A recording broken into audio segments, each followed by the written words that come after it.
আজরাইল আলাইহিস সালাম তাকে ডেকে বলেন, ওরে পাপিষ্ঠ নাফরমান, তুই নাকি দুনিয়াতে বড় মস্তান ছিলে, বড় বাহাদুর ছিলে, বড় ক্ষমতার মালিক ছিলে, নবী রসুলগণের সাথে বেয়াদবি করেছিলে, উলামায়ে হক্কানিগণের সাথে বেয়াদবি করেছিলে, নামাজ রোজা পর্দাপোশি পরকালের কথা বললে তুই নাকি উল্টা গালিগালাজ করেছিলে। আছে না এমন কুলাঙ্গাররা? আসেনি কন্যা? উল্টা গালিগালাজ করেছিলে। কত নাম্বারের মস্তান তুমি হয়েছ আমি একটু তোমাকে পরীক্ষা করতে চাই। এই কথাগুলো বলার সময় তার চোখের পানি আর রাখতে পারে না, টলটল করে পড়তেছে। অথচ তার পাশে তার মা বসা, বাবা বসা, তার ছেলে মেয়েরা বসা আছে, তার স্বামী বসা, তার স্ত্রী বসা, ভাই বোন সবাই বসা, কিন্তু আজরাইলকে দেখতে পাচ্ছে না। আজরাইল ডেকে বলেন, ও পাপিষ্ঠ, আখরিজু আনফুসাকুম, তুমি তোমার রূহটা বের করে আমার হাতে তুলে দে। এখন কান্নাকাটি করছো কেন? এখন কি বেড়াগিরি মস্তানি শেষ হইয়া গেছে? আখরিজু, ও পাপিষ্ঠ নাফরমান, তুই তোর রূহটা আমার হাতে তুলে দে। এইভাবে ডাক দেন পরিষ্কার কোরআন।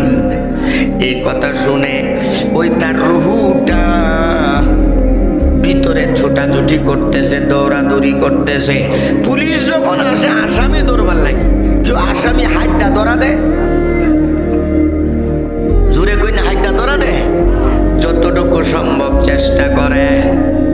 ঠিক তেমনই ভাবে আজরাইলের হাত থেকে রূহটা বাঁচার জন্য যথাসাধ্য চেষ্টা করে। মেরকাত কিতাবে আসছে, নবীজি বলেন প্রত্যেকটা মানুষের দেহের ভিতরে 360টা জোড়া আছে। কয়টা জোড়া? 360টা জোড়া আছে। প্রতিটা জোড়ায় জোড়ায় ওই পাপিষ্টের রূহটা পলাইবার চেষ্টা করে, কিন্তু যেখানেই পলাইতে চায় আজরাইল তাকাইয়া থাকে। আজরাইল বলেন, ওরে বেকুফ কোথাকার, তুই আমার থেকে বাঁচার জন্য, পলায়ন করার জন্য ব্যর্থ চেষ্টা কেন করছিস? কত বড় বড় নবী রাসূলগণ ছিলেন, ওলি গাউস কুতুবারা ছিলেন, রাজা বাদশাহ মন্ত্রী এমপি শিল্পপতিরা ছিল, একজনও তো আমি আজরাইলের হাত থেকে বাঁচতে পারে নাই। তোর মতো ছাতা মাতা আমার থেকে বেঁচে যাবে। এই কথা বলিয়া আজরাইলের বড় বড় নখ বিশিষ্ট হাতের আঙ্গুলগুলো সামনের দিকে বাড়াইয়া